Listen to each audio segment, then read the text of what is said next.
Hello and welcome, I'm Thomas Porteous and you're watching NewsX World. Let's take a look at some of the top stories this hour. A UN-backed food security monitor says famine has been confirmed in Gaza City for the first time, warning of catastrophic conditions.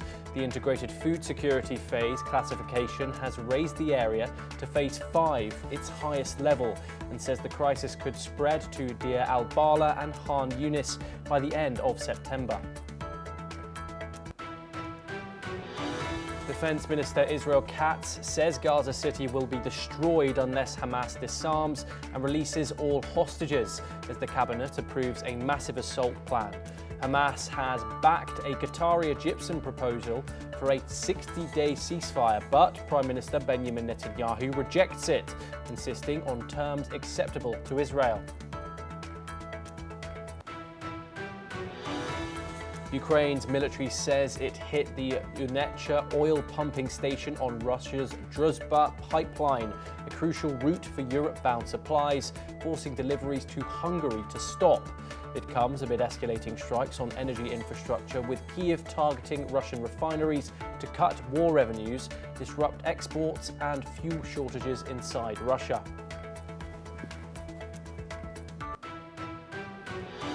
The UK, Australia, Japan and 18 other countries have condemned Israel's decision to build a controversial settlement in the occupied West Bank.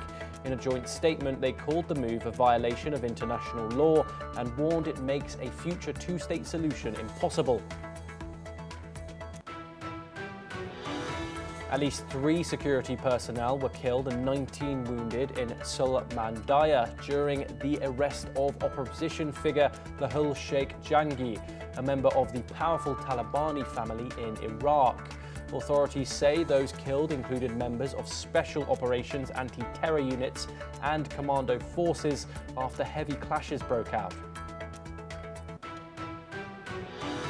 The UK has agreed to pay $4 million in compensation to over 7,000 Kenyan residents after a 2021 wildfire was sparked by a British military exercise. The fire destroyed part of a wildlife conservancy, left ordnance that injured locals and prompted investigations after a British soldier appeared to claim responsibility online. Iranian Foreign Minister Abbas Araghchi will hold a joint phone call with his French, British and German counterparts to discuss nuclear talks and sanctions. The European powers have warned they could trigger UN sanctions under a snapback mechanism if Tehran refuses to return negotiations. A Bangkok court has acquitted former Prime Minister Thaksin Shinawatra of insulting the monarchy, a charge that could have brought 15 years in prison over a decade-old interview. The verdict comes as his daughter, suspended Prime Minister Pentontan, awaits a court ruling that could oust her from office, raising pressure on the Shinawatra family's political legacy.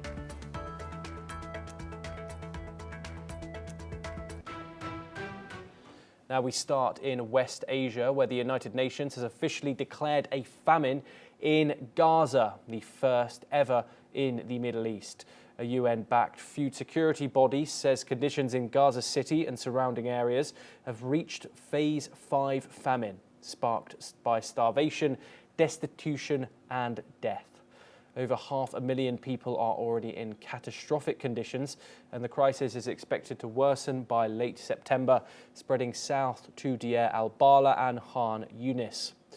United Nations Aid Chief Tom Fletcher called the famine entirely man-made, blaming Israel's systemic obstruction of aid. In a press conference, he pleaded with Prime Minister Benjamin Netanyahu to, quote, "let us in." Here's what he had to say. Please read the IPC report, cover to cover. Read it in sorrow and in anger. Not as words and numbers, but as names and lives. Be in no doubt that this is irrefutable testimony.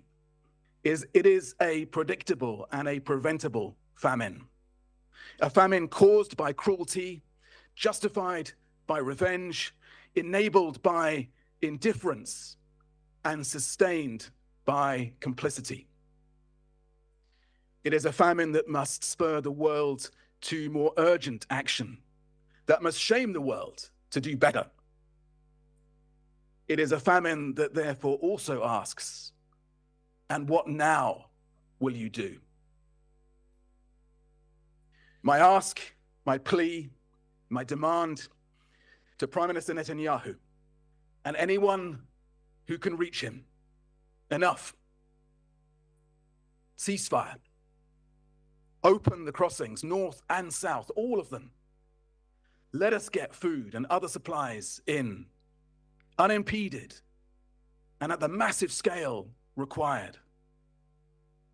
End the retribution. It is too late for far too many, but not for everyone in Gaza. Enough. For humanity's sake, let us in. Now on the ground at Gaza's Gaza Hospital, doctors are treating severely malnourished children like 3-year-old Abdul Rahman, whose health has collapsed for lack of milk and protein. Let's listen in to what the Director of Pediatrics Department at Gaza Hospital, Ahmed Al-Farah, had to say. المعابر وعدم توفر الحليب وعدم توفر الغذاء، عبد الرحمن فقد 5 كيلو من وزنه، ما يعادل أكثر من حوالي 40% من وزنه الحقيقي، وهذا يعني رقم خطير جدا. هذا أدى إلى مضاعفات شديدة جدا عند عبد الرحمن. عبد الرحمن كما تشاهدون يعاني من سوء تغذية شديد. عضلات القفص الصدري تكاد تكون يعني بارزة بشكل كبير. هناك تغيرات في الجلد لديه. هناك تجمع للسوائل خارج الجسم نطلق عليه nutritional edema بسبب نقص البروتين. Meanwhile, Israel has rejected the report as false and biased, insisting it has facilitated food deliveries. But United Nations Human Rights Chief Volker Turk warned that starvation deaths could amount to war crimes. The famine declaration comes nearly 2 years into the war, which has killed more than 62,000 Palestinians, according to the Gaza Health Ministry. We are now joined by Ali Mohammed Bushbak. He is an independent Palestinian researcher, and he joins us live from Cairo, Egypt. Ali, given the visuals that we just saw there coming out of the Gaza Strip, supplied by Palestinian journalists on the ground, what is your response to Israel's statement that Gaza in famine is not happening? Thank you, Thomas, for having.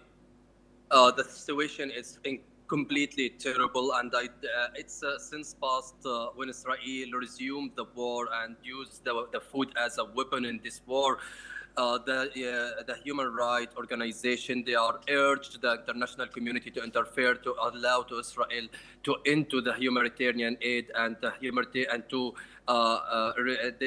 to lift the restriction about the humanitarian situation in Gaza, as well as also the civilians who's starved and who's suffering from threatening and suffering from starvation. They are forced displaced their home and their places. It's incredible. It's increased the situation and exacerbated the situation. In every day, Thomas, we are hearing there is 3 children or 4 children have been died because of the malnutrition and because of the lack of food, the lack of essential food. Several of children, they are suffering from their health. It's deeply impacted due to those the lack of milk and the lack of some essential food elements to be exist in Gaza. So that's it, make it situation more incredible. And now we are witnessing the Israel launched that in a chariot, second phase of the Operation Guardian Chariot in Gaza. Ali, obviously you and I can't get into Gaza to independently verify this, as there is a Israeli blockade on international press. However, what is your thoughts on the narrative that Israel is pushing, the fact that the images surrounding international media, mainstream media, social media are lies pushed on by those who are biased against the Israeli government and the Israeli state? Thomas, it's obviously Israel will deny this because it's considered as a war crime, and the international community, they are warned Israel to use a food as a weapon, and that's considered as a war crime. So no doubt that Israel will deny it, and there is no doubt they will created some justification. It's like a AI generated footage or videos or picture, and it's no doubt that mainstream media that confirmed this is a picture. It's a real from Gaza. Some picture they consider it as leaked from Sudan or Yemen for long time, but thankfully there is a technical tools that confirm and empathize the authenticity of this picture and this footage. There is no doubt there is a famine in Gaza. It's not because the report is not from Palestinian media. It's about from international community. It's about from international organization. That's giving the authenticity, and that's giving the credibility for the Palestinian narrative. No doubt Israel, it's disseminating its propaganda as the most moral army in this area and in the Middle East, because of Israel huge continuously portrayed itself as a democratic country, and this is not. We are in 21st century, and we have never ever seen some countries using a food, using the essentially materials as a war weapon, and we have never seen that indulge the civilians in this war and killing civilians and we are continuously hearing about the food seeker and the people who's seeking food. They are targeting from Israel. That's no doubt, and there is about the controversial about the Gaza Humanitarian Gaza faction that it's committed in this crime and killing civilians deliberately while they are unarmed. They are civilians, and there is a several investigation about this company. Ali Mohammed Abushbak, thank you very much. Pleasure talking to you as always. Thank you for taking the time. We now move over to Europe, where Ukraine's latest strike on Russian energy infrastructure has halted crude oil flows to Hungary and Slovakia via the Druzhba pipeline. Officials have confirmed this on Monday. Budapest blamed the outage on a Ukrainian attack that damaged a transformer station, though Kiev did not directly claim responsibility. The disruption underscores the vulnerability of Europe's remaining reliance on Russian energy. Hungary still imports most of its oil through Druzhba, while Slovakia also depends heavily on the Soviet-era route. Repairs are, however, underway, but no timeline has been given for the resumption of supplies.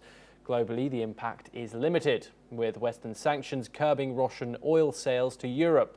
Moscow has already redirected much of its crude to Asia, including China, India and Turkey, now dominating as Russia's main buyers, reinforcing the shift of its energy exports away from the West.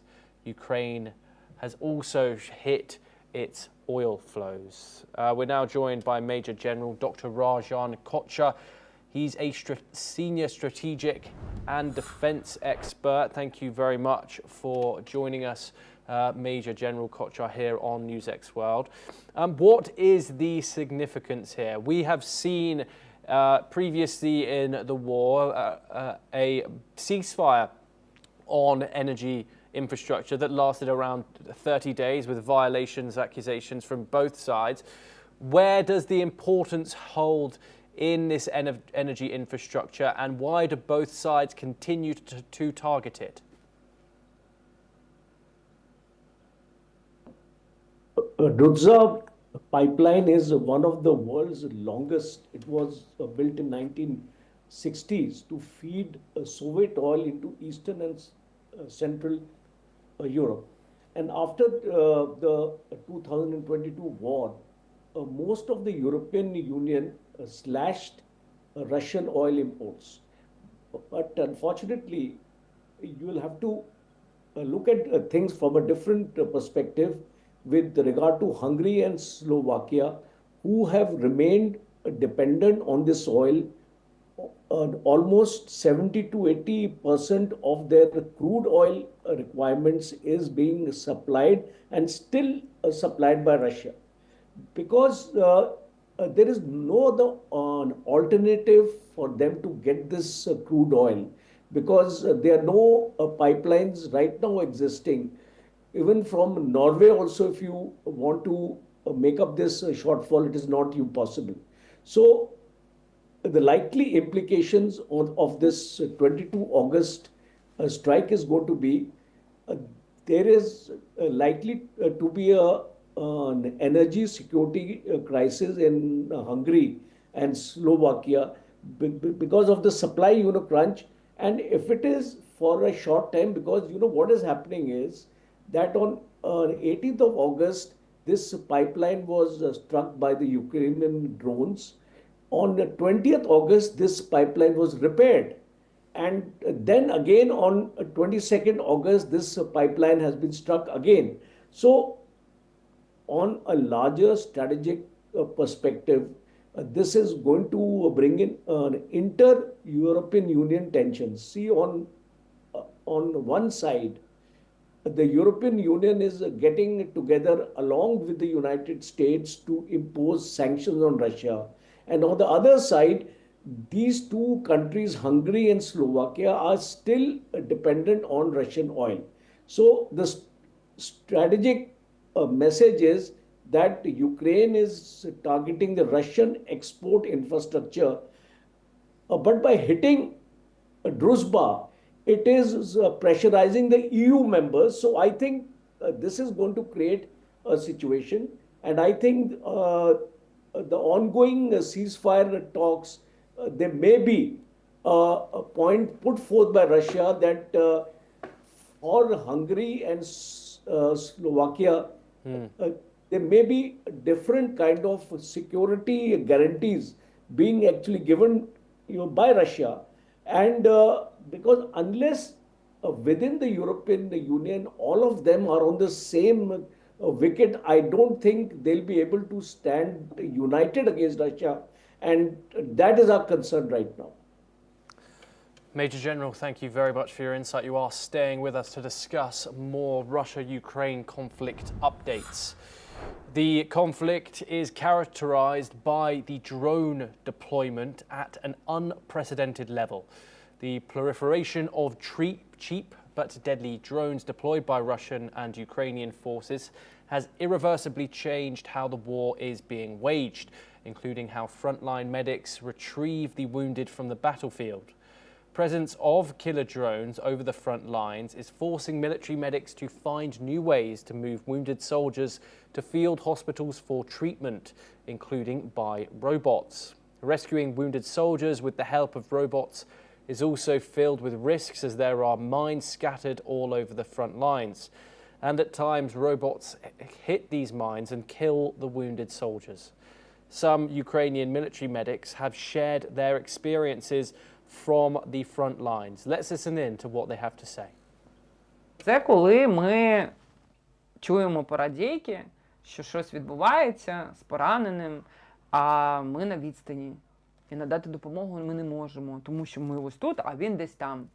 І це десь там може бути кілометр, а може бути і 20. По-різному. Ну, дуже по-різному. Я була в таких випадках, я була в таких ситуаціях, коли я знаходилася пів кілометра, кілометр від людей, які помирали, і я чула ці голоса в радійку, і я не могла нічого зробити. Тому що йти туди було неможливо. Перше, якщо це евакуація, то це життя людини, а якщо це навіть доставка, то все одно ти везеш людям якусь провізію, вони на тебе розраховують, їм потрібна там їжа, вода, БК, зброя і так далі. Тому по-любому ти відчуваєш відповідальність, коли ти їдеш на ньому. Немає такого, що це просто якась гра чи іграшка. Все-таки ми не граємось тут. We're once again joined by Major General Kochar. Major General, we obviously live in a modern world of modern warfare. How prevalent is the usage of drones now used on the battlefield in warfare around the world? And what are the advantages and disadvantages of using them? A very important actually question, because the paradigm of warfare in the war doctrines have actually changed, and especially with the Russian-Ukraine war. And we also saw this happening in the Armenia and the Azerbaijan war, where the Shahid 136 drones, which were used by Azerbaijan against Armenians, to a very great effect.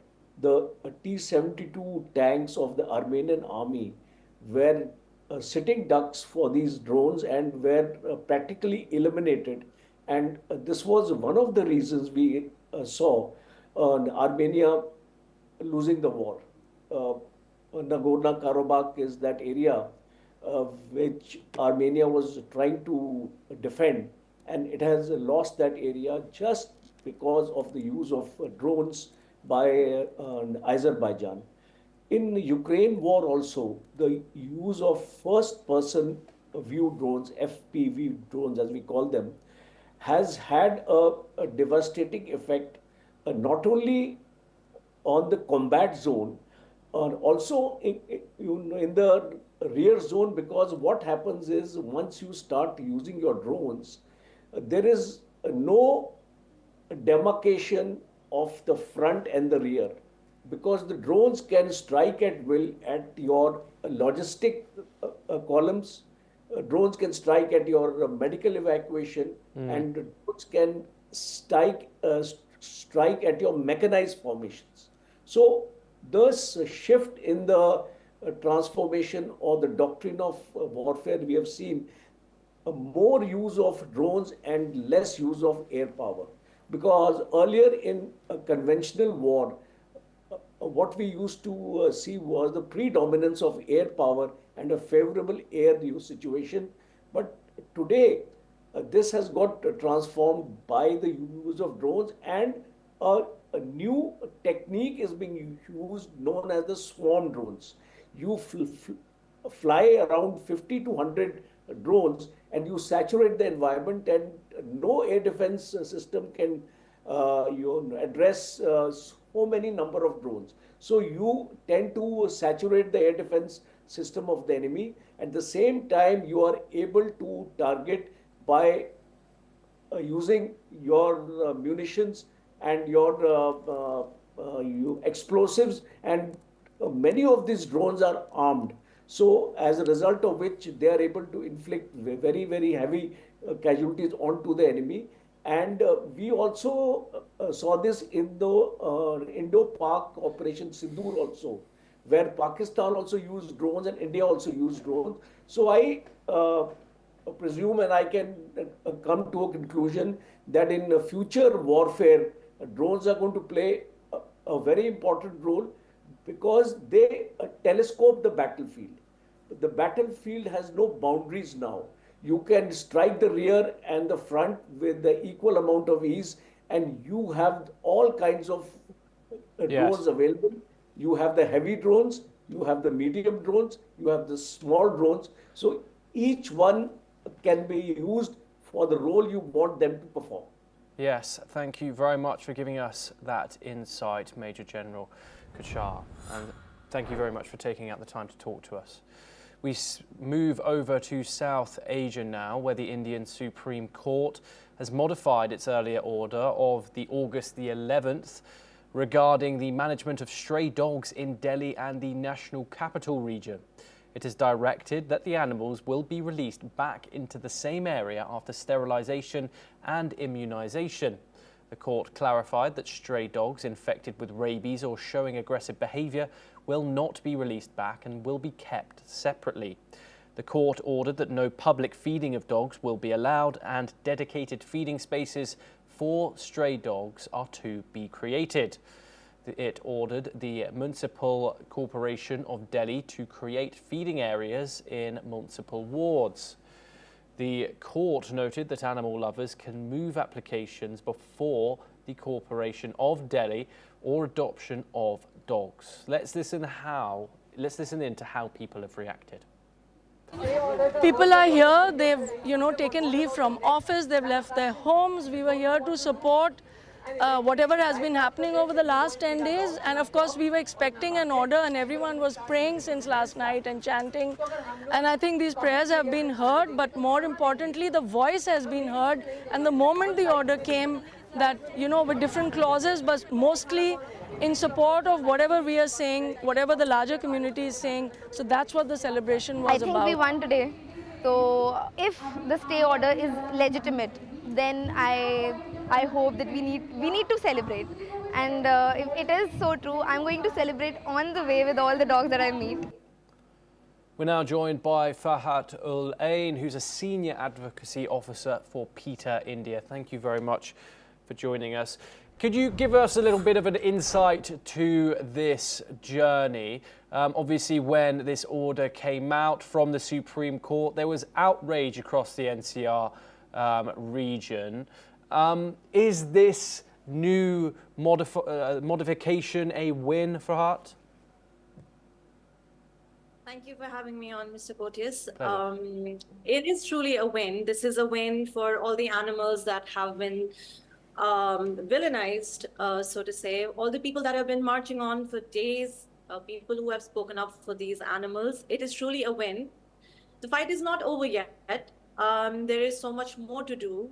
We have to ensure that the provisions mentioned in the court order today, the ruling, people will ensure that these animals are not wrongly labeled as aggressive. The animals are responsibly and ethically captured. They are trapped, vaccinated, neutered, and then moved back to their original neighborhoods. It is truly a win because the court today has affirmed that these animals are part of our neighborhoods and they make up the fabric of our communities, and it is a win, yes. Just finally, very quickly, as we are short on time, the court has clarified that stray dogs infected with rabies or showing aggressive behaviour will not be released back and will be kept separately. What constitutes aggressive behaviour, and where will these dogs be created separately? Do we know that yet? We do not, because as per the order that was issued on August 11th, it is a fantasy, a dangerous fantasy. The shelters and the infrastructure does not exist yet. So we're also hoping to see what the municipality's order is regarding what constitutes as aggressive and what they label as someone who is rabid. Because of course, any animal that you would try to capture on the streets from their homes would signal some aggression. So of course we have to watch out, and our request to people is please make sure that you report any such illegal and unethical capture and you keep an eye out for your community animals. Farhat Ul-Ain, thank you very much for speaking to us on that issue. Pleasure to have you on the programme. We stay in South Asia for our next story, where former Sri Lankan President Ranil Wickremesinghe was arrested by the Criminal Investigation Department in connection with allegations of misuse of state funds, according to local Sri Lankan media. The charges related to trips he took abroad while serving as president. As per the report, Wickremesinghe was taken into custody after arriving at the CID office in the capital, Colombo, to record a statement in an investigation into his visit to London to attend his wife's graduation ceremony. Meanwhile, less than 24 hours before his arrest, former Sri Lankan president gave an interview to Sputnik. Let's cue into that. Southeast Asia has witnessed tremendous economic growth. At the same time, we've seen growing geopolitical and internal unrest across the region in recent years. What are the greatest opportunities and risks for Southeast Asia in the years ahead? For Southeast Asia, the greatest opportunity is the economic growth. We have seen, especially India and Bangladesh, performing quite well. India has become the third largest economy. Bangladesh has been doing well. Other countries not so, but still the scope for growth was there. So this is the plus point.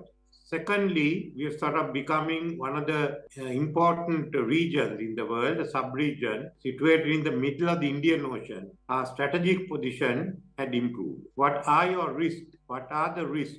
Firstly, the issue of tariffs is disrupting the economy of the region, especially India, which has been looking at closer trade relations with US and making use of US as an export market for countries like Bangladesh, Sri Lanka, Pakistan, even Nepal. The apparel exports is one of our key exports and also a large-scale creator of jobs. So that's one of the negative issues we have. We also have the bilateral tensions that have been arising, especially between India and Pakistan. And finally, the issue of the relations between India and China and the bigger issue of the presence of China in the Indian Ocean, the BRI, and of course the Indo-Pacific, together with border between India and China in the Himalayas. So this is what we have.